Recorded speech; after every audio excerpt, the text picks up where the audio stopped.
Idris alayhissalom hikmat va ilm egasi edi. U insonlarni to'g'ri yo'lga chaqirdi.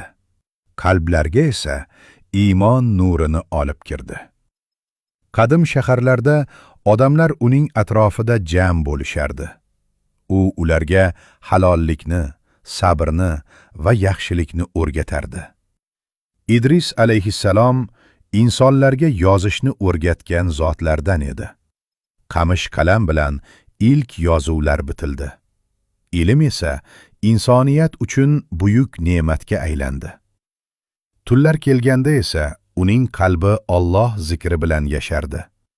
Sokin osmon ostida u ibodat qilardi.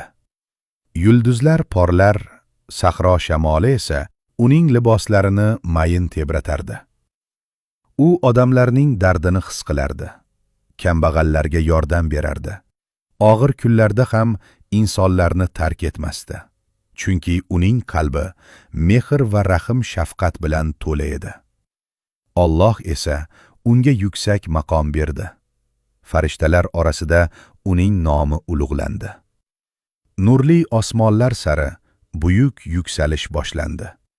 Bulutlar orasida Idris alayhissalomning liboslari xilpirardi va Alloh uni yuksak darajaga ko'tardi. Bugun ham uning hayoti biz uchun ibratdir. Ilmning qadri, sabrning go'zalligi va iymonning qudrati Idris alayhissalomning hayoti insoniyat qalbida abadiy nur bo'lib qoladi.